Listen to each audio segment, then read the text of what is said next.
Good morning students. आज की video में हम नगरीय बस्तियों के बारे में बात करेंगे। नगरीय बस्तियों के कुछ टॉपिक्स पिछली वीडियो में पढ़ाए जा चुके हैं, जिनका लिंक डिस्क्रिप्शन में दिया गया है। आज की वीडियो में हम नगरीय बस्तियों के प्रकार के बारे में पढ़ेंगे। नगरीय बस्तियां जो हैं वो कितनी प्रकार की होती हैं, कस्बे क्या होते हैं और नगर क्या होते हैं। इसके अलावा सन्नगर क्या होते हैं, मेगा नगर क्या होते हैं, विश्व नगरी या मिलियन सिटी किसे कहते हैं। तो हम इन सब के बारे में आज की वीडियो में चर्चा करेंगे। इसके अलावा हम बताएंगे कि नगरीकरण किसे कहते हैं और नगरों की जनसंख्या में वृद्धि कैसे होती है। आइए चैप्टर शुरू करते हैं। नगरीय बस्तियों के प्रकार। नगरीय बस्तियों को उनके आकार व वहां पर उपलब्ध जो सुविधाएं होती हैं तथा उनके द्वारा संपन्न किए जाने वाले कार्यों के आधार पर अनेक नामों से पुकारा जाता है। मतलब नगरीय बस्तियां जो है, कई जो है छोटी उनका आकार छोटा होता है, कई जो नगर हैं वो बड़े आकार के होते हैं। इसके अलावा कुछ नगरों के अंदर सुख सुविधाएं जो हैं वो कम उपलब्ध होती हैं, जबकि जो बड़े नगर होते हैं वहां पर ज़्यादा सुख सुविधाएं होती हैं। इसके अलावा छोटे नगरों के अंदर जो कार्य किए जाते हैं वो छोटे लेवल पर होते हैं, ठीक है, लेकिन बड़े बड़े महानगरों के अंदर वो कार्य जो है वो बड़े लेवल पर संपन्न किए जाते हैं, ठीक है। इसके अलावा कार्य जो किए जाते हैं उनकी संख्या भी बड़े नगरों में ज़्यादा होती है। तो मतलब कुछ छोटे नगर हैं, कुछ बड़े नगर हैं, ठीक है। इसके अलावा वहाँ पर जो सुख सुविधाएं पाई जाती हैं, तो उन सभी के आधार पर नगरों को कई प्रकारों में डिवाइड किया गया है। तो सबसे पहले आता है टाउन, जिसको हम कस्बा बोलते हैं, ठीक है। एनसीईआरटी की बुक में इसको नगर भी कहा गया है, ठीक है, लेकिन अगर कस्बे के नाम से याद करेंगे तो ज्यादा अच्छा रहेगा। कस्बा क्या होता है?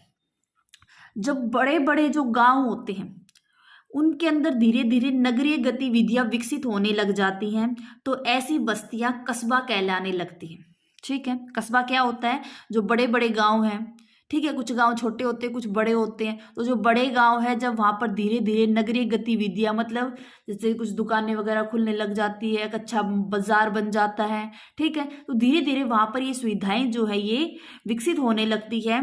तो फिर वो बस्तियां जो है वो गांव से कस्बा कहलाने लगती है, ठीक है।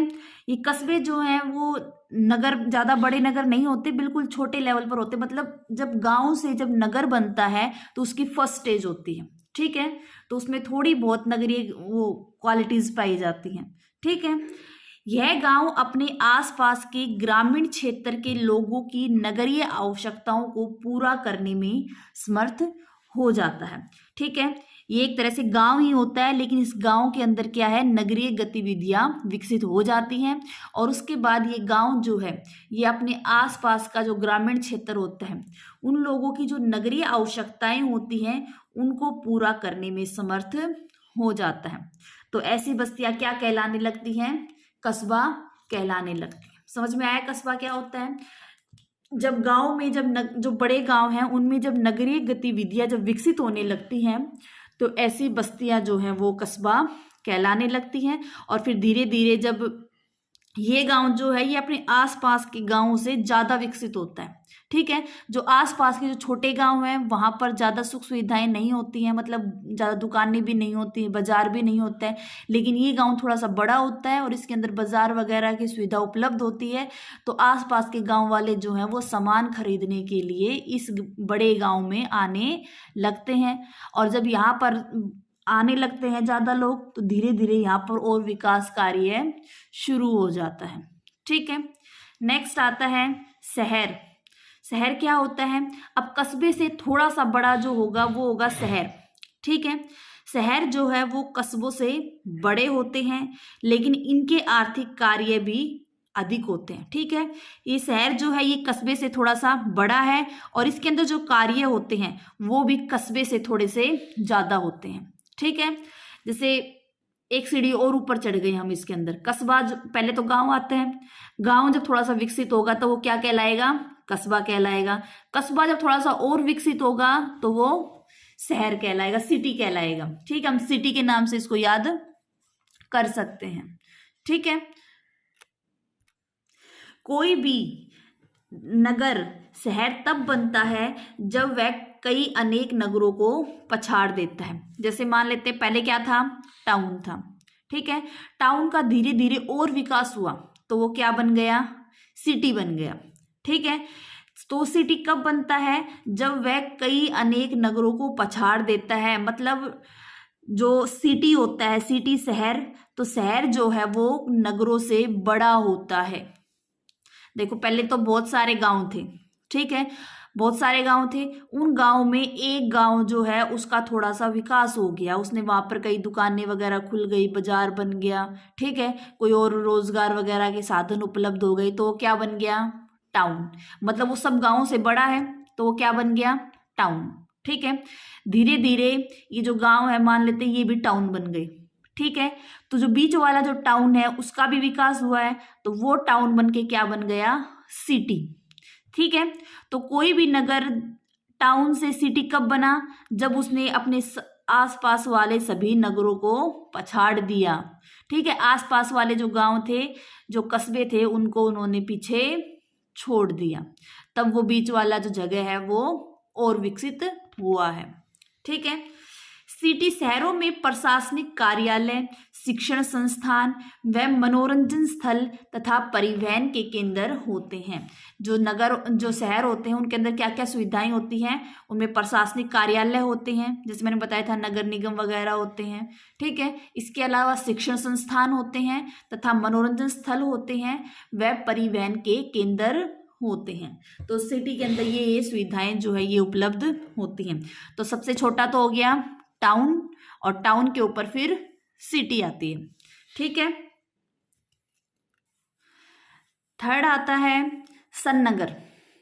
पहले नंबर पे कस्बा, दूसरे नंबर पे फिर शहर आता है, और तीसरे नंबर पर फिर सन्नगर आता है। तो यहाँ पर एक छोटा क्वेश्चन बनता है, सन्नगर शब्द का सबसे पहले प्रयोग किसने किया था?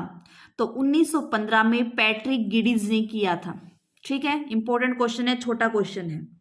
तो सन्नगर शब्द का प्रयोग सबसे पहले किसने किया? पैट्रिक गिडीज ने किया था। तो इसको जरूर याद कर लेना कि 1915 में पैट्रिक गिडीज ने इस शब्द का सबसे पहले प्रयोग किया था। यह विशाल विकसित नगरीय क्षेत्र होते हैं, ठीक है। ये नगरीय क्षेत्र होते हैं जो कि अलग अलग नगरों या शहरों के आपस में मिल जाने से बनते हैं। देखो पहले तो क्या बना? कस्बा, कस्बे के बाद फिर बना शहर, और जब कई शहर जो है वो आपस में मिल जाते हैं तो क्या बन जाता है? सन्नगर, ठीक है।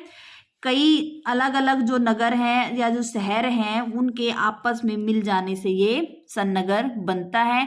और सन्नगर का वर्ड सबसे पहले किसने प्रयोग किया था? पैट्रिक गिडीज ने। याद रहेगा, पहले कस्बा, फिर शहर, और फिर उसके बाद सन्नगर, ठीक है। उसके बाद आता है मिलियन सिटी। अब मिलियन सिटी क्या होता है? जब शहरों की जनसंख्या 10 लाख से ऊपर हो जाती है तो इन्हें मिलियन सिटी या फिर 10 लाखी नगर कहते हैं। देखो मिलियन से पता चल रहा है, जब जनसंख्या 1 मिलियन हो जाएगी तो वो मिलियन सिटी कहलाएंगे। 1 मिलियन को हम क्या बोलते हैं? 10 लाख।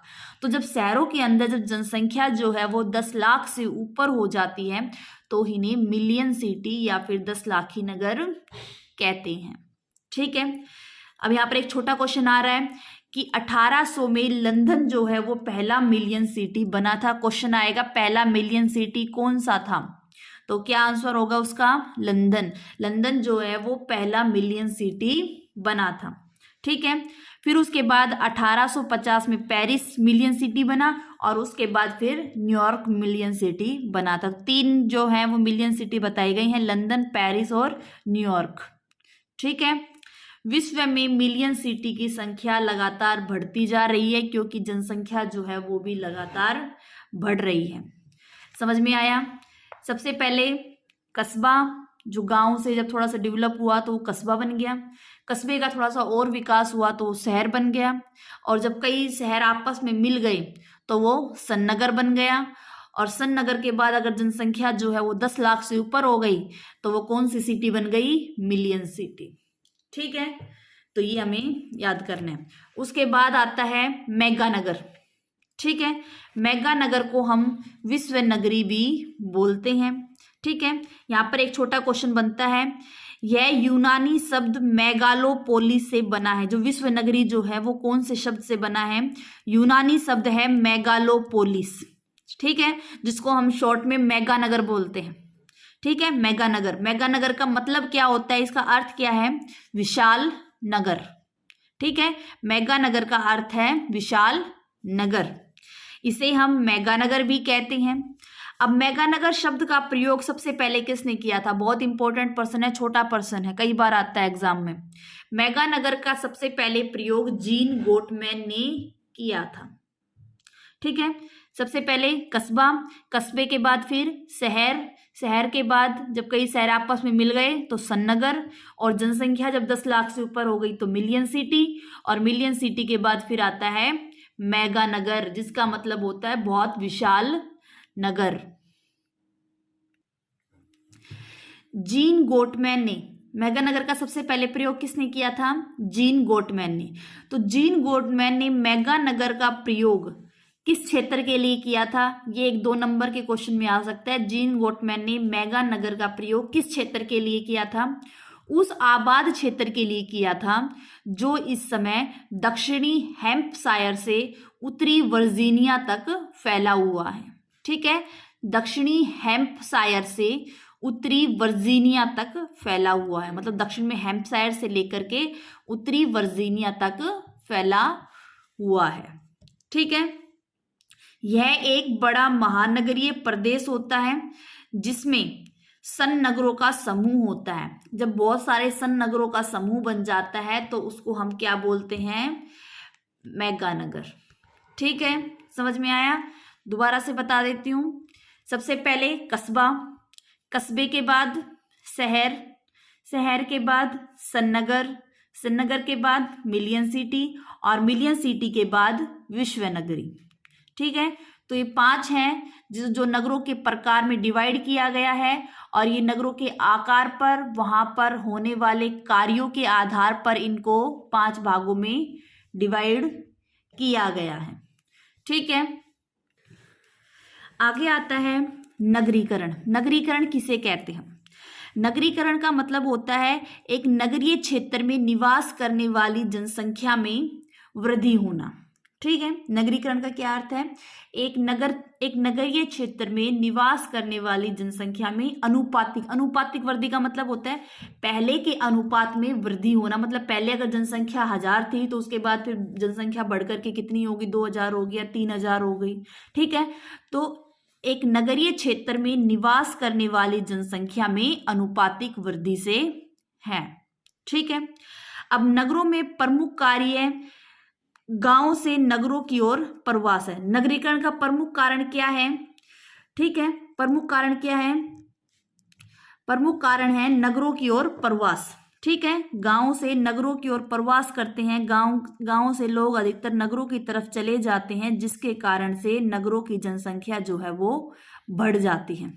ठीक है, तो नगरीकरण का प्रमुख कारण है गांव से नगरों की ओर प्रवास है। प्रवास का मतलब होता है एक स्थान को छोड़ करके दूसरे स्थान पर जाकर बसना। ठीक है, 19वीं शताब्दी में विकसित देशों में नगरीकरण तेजी से हुआ है। छोटा क्वेश्चन आ सकता है कि 19वीं शताब्दी में कौन से देशों में नगरीकरण तेजी से हुआ है? तो विकसित देशों में। और जो 20वीं शताब्दी है उसमें विकासशील देशों में नगरीकरण तेजी से हुआ। 19वीं शताब्दी में तो विकसित देशों में नगरीकरण बढ़ा है, और 20वीं शताब्दी के अंदर विकासशील देशों में नगरीकरण बढ़ा है। ठीक है, नगरीकरण क्या होता है? एक नगरीय क्षेत्र की जनसंख्या में अनुपातिक वृद्धि होना, मतलब पहले के अनुपात में वृद्धि होना। और नगरों में वृद्धि होने का क्या कारण है? कि लोग वहां पर प्रवास करके चले जाते, गांव वाले लोग शहरों में रोजगार की तलाश में चले जाते हैं, जिसके कारण नगरों की जनसंख्या बढ़ जाती है। ठीक है, 19वीं शताब्दी में विकसित देशों में नगरीकरण तेजी से हुआ है, जबकि 20वीं शताब्दी में विकासशील देशों में नगरीकरण तेजी से हुआ है। ठीक है, 1990 के दशक के अंत में, जो 1990 का जो दशक था उसके अंत में 2 से 3 करोड़ मनुष्य प्रतिवर्ष गांव छोड़कर नगरों की ओर रहने के लिए चले जाते थे। मतलब एक साल के अंदर 2 से 3 करोड़ लोग गांव को छोड़कर नगरों में रहने के लिए जाते थे। कब जाते थे? 1990 के दशक में, मतलब 1990 से 2000 तक। ठीक है, 2 से 3 करोड़ लोग गांव छोड़ करके शहरों की ओर जाते थे, जो बहुत ज्यादा जाते थे। इसीलिए वहां पर जनसंख्या जो है वो नगरों के अंदर बढ़ी है। ठीक है, नगरों का नगरीकरण हुआ है। नगरीय जनसंख्या में वृद्धि 3 प्रकारों से होती है। नगरीय जनसंख्या में वृद्धि जो है वो 3 प्रकार से होती है। पहला प्रकार है कि नगरों में जो पहले से रह रही जनसंख्या है उसी में प्राकृतिक वृद्धि होना, मतलब वहीं पर प्राकृतिक रूप से वृद्धि होना, जन्म दर अधिक हो जाती है जिसके कारण से वहां पर वृद्धि हो जाती है। नगरों में जन्म दर की वजह से प्राकृतिक वृद्धि होना। दूसरा है गांवों से नगरों की ओर प्रवास के कारण। ठीक है, और तीसरा है किसी ग्रामीण बस्ती के नगरीय घोषित हो जाने से। कोई ग्रामीण बस्ती है, उसके अंदर धीरे धीरे विकास कार्य हो रहा है तो उसको नगरीय बस्ती घोषित कर दिया जाता है। किसी भी ग्रामीण बस्ती को नगरीय बस्ती घोषित कब किया जाता है? जब वहां पर जनसंख्या जो है वो 5000 से ऊपर हो। इसके अलावा वहां पर 75% व्यक्ति कृषि के अलावा अन्य कार्यों में लगे हुए हों। ठीक है, या फिर वहां पर कोई प्रशासनिक कार्यालय होना चाहिए, तभी उस ग्रामीण बस्ती को नगरीय बस्ती घोषित किया जाता है। तो ये बहुत इंपॉर्टेंट पर्सन है कि नगरीकरण, सबसे पहले तो नगरीकरण कहते किसे हैं? नगरों की जनसंख्या में वृद्धि होना, अनुपातिक वृद्धि होना। ठीक है, जनसंख्या में वृद्धि होने के 3 कारण, एक तो जनसंख्या में प्राकृतिक रूप से वृद्धि होना, दूसरा प्रवास के कारण, और तीसरा कोई भी ग्रामीण बस्ती के नगरीय बस्ती घोषित हो जाने से नगरीकरण में वृद्धि होती है। नेक्स्ट टॉपिक है हमारा नगरीय बस्तियों की समस्याएं, कि नगरीय बस्तियां जो हैं उनमें क्या क्या समस्याएं पाई जाती हैं। आज के वीडियो का सबसे लास्ट टॉपिक है ये। ठीक है, अब नगरीय बस्तियों में जब लोग प्रवास करके जाते हैं तो वहां पर जनसंख्या में वृद्धि हो जाती है। ठीक है, सिंपल सी बात है, जब प्रवास करके लोग नगरों में जाएंगे तो वहां पर नगरों में जनसंख्या बढ़ेगी। ठीक है, अब जब प्रवास करके जब लोग वहां पर रहने के लिए जाएंगे तो वहां पर उनके रहने के लिए उनके पास घर तो है नहीं, और जब घर नहीं है तो वो वहां पर यूं ही झुग्गी झोपड़ी बना करके उसमें रहने लग जाते हैं, जिससे शहरों में मलिन बस्तियों की संख्या जो है वो बढ़ जाती है। शहरों में मलिन बस्तियां स्थापित हो जाती है, जो नगरीय बस्तियों की मुख्य समस्याएं हैं। ठीक है, इसके अलावा अपराधों में वृद्धि होती है। कोई व्यक्ति प्रवास करके किसी दूसरे शहर में जाता है लेकिन वहां पर उसको रोजगार नहीं मिलता है तो वो वहां पर अपराध करने के लिए मजबूर हो जाता है, क्योंकि उसके पास पैसे नहीं बचते हैं खाने के लिए भी। ठीक है, ऐसे में मनुष्य के पास और कोई चारा नहीं बचता है। ठीक है, तो मनुष्य जो है वो अपराधों की तरफ चला जाता है। इसके अलावा पर्यावरण संबंधी समस्याएं, जब नगरों के अंदर जब जनसंख्या बहुत ज़्यादा बढ़ रही है, इसके अलावा व्हीकल्स भी बहुत ज़्यादा बढ़ रहे हैं, इसके अलावा औद्योगिक विकास भी वहाँ पर बहुत अधिक हो रहा है, तो जिसके कारण वहाँ पर पर्यावरण प्रदूषित हो रहा है। इसके अलावा जो लोग मलिन बस्तियों में रहते हैं उनके पास कोई सुख सुविधाओं के साधन नहीं है। वो खाना बनाने के लिए, पानी गर्म करने के लिए फिर चूल्हे वगैरह का प्रयोग करते हैं, जिससे बहुत ज़्यादा धुआं वगैरह फैलता है और पर्यावरण जो है वो प्रदूषित होता है। इसके अलावा जो सार्वजनिक सुविधाएं हैं उनकी समस्याएं भी उत्पन्न होती हैं, क्योंकि जो सार्वजनिक सुविधाएं जो वहां पर दी गई हैं शहरों के अंदर, वो केवल कुछ ही लोगों के लिए, वहां पर रहने वाले लोगों के लिए है। लेकिन जब प्रवास करके जब और लोग शहरों में आ जाते हैं तो उन सभी सुविधाओं पर दबाव बढ़ जाता है और उनकी भी समस्याएं उत्पन्न हो जाती हैं। इसके अलावा लिंग अनुपात जो है वो असंतुलित होता है। गांवों से अक्सर पुरुष जो है वो ही प्रवास करके शहरों की तरफ आते हैं, तो जिसके कारण शहरों के अंदर पुरुषों की संख्या बढ़ जाती है व महिलाओं की संख्या जो है वो कम होती है, तो जिसके कारण लिंग अनुपात जो है वो असंतुलित होता है। तो ये चैप्टर जो है मानव बस्तियों वाला ये समाप्त हो गया है। नेक्स्ट वीडियो में हम नेक्स्ट चैप्टर पढ़ेंगे।